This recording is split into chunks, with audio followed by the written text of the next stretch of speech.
at least one. And then we need to implement NQ, which just adds an item, peek, which returns the oldest item, and DQ that returns the oldest item and also removes it. So suppose we had everything in stack 1. Well, stacks store with the newest items on top, so the oldest item is at the bottom. So actually, I'm going to rename this stack newest on top. So if we want to DQ, if we want to get the oldest item, we need to pop everything off of stack newest on top and put it somewhere, at least temporarily. And then the oldest item will be that very bottom item. Well, where did we put it? Well, the obvious place is put it into stack 2. So stack 2 is now going to contain the items in the opposite order. So once we do all that, it will actually have the oldest items on top. So it's going to reverse the whole order. So let me actually rename it that way. Stack oldest on top and stack newest. Okay, so one option here for implementation is always add things to stack newest on top. So push there. And then when we do peek or we do DQ, we could add from move elements from stack newest to stack oldest, and then return or do stack newest or stack oldest on top dot peek, and then move elements back. And we can do the same idea here. So move everything from stack newest to stack oldest, but now we're gonna actually pop from the oldest. So it'll have the oldest items on top, and then we can move everything back. So let's picture ourselves doing something like that. Suppose we take these elements, we have 1, 2, 3, 4, 5, and then we get a pop operation, or a DQ operation. Well, we need to DQ that 1, not the 5, not the last element added. So we can take everything from stack newest, push it onto stack oldest, and it'll go on in the reverse order. So we'll get 5, 4, 3, 2, 1, and there it is, our next item. Now we could shift everything back, and that's fine. We could take that approach. But what if we get another DQ operation right after that? Well, we don't want to have to move everything one way, move it back, blah, blah. So we can actually just, what if we just kept stack oldest on top as is? What if we didn't move the elements back? So what if we didn't do this? Well, let's imagine that. Let's imagine if we just kept stack newest on top, or stack oldest on top with that 5, 4, 3, 2, 1.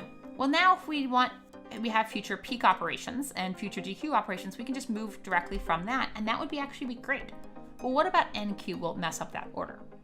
Well, let's picture that. So we have 6, 7, 8 come in. Well, stack newest on top is going to store still with the newest items on the top. Stack oldest is still going to have actually the oldest items on top. So actually that's fine, as it turns out. We don't have to move everything from back into the old stack. So all we have to do actually is when we get a new element in, we just add it to the newest element. When we peek or DQ, we add things to stack oldest. We peek or DQ from stack oldest.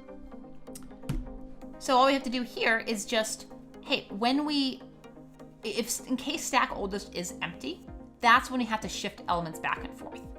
So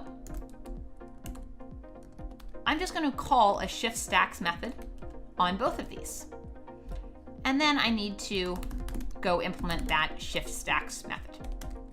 And what it's going to do is say, if stack oldest on top, if it's not empty, we're actually fine because we can just DQ directly from there.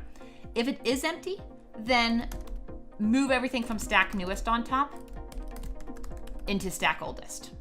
So while stack newest on top, that is empty, is false.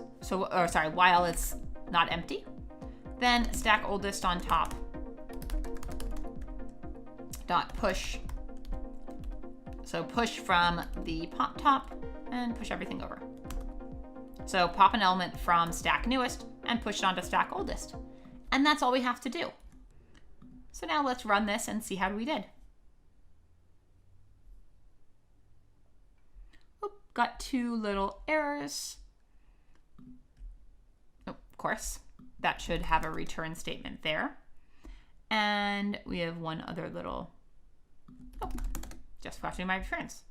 Try that once more. Perfect, it worked. So, this problem, one thing that you'll notice in a lot of problems is that sometimes problems are a little bit confusing until, not surprisingly, you figure out exactly what they're talking about. So when we get asked, implement a queue with 2 stacks, hey, look, your interviewer should be in the room with you. So ask them, understand exactly what that means. In this case, what it means is we need to have a MyQueue class that can use potentially 2 different stacks for storage. And we need to implement dequeue, peek, and enqueue so that they operate the same way that they will in a stack. The difference is the efficiency might be a little bit slower. And one of the kind of tricks in this problem is we actually don't have to move everything back. So stack newest will maintain itself with the newest items on top. The stack oldest will maintain it with the oldest items on top. The only time we shift elements from one to the other is when stack oldest runs out of elements. And that's when we shift everything from stack newest to stack oldest. So the takeaway I want you to have in this problem is, first, like all stack and queue problems, be very, very careful for when things are empty. Are you checking those conditions properly? But also, when you get a problem that's confusing, understand exactly what is it talking about. So with that,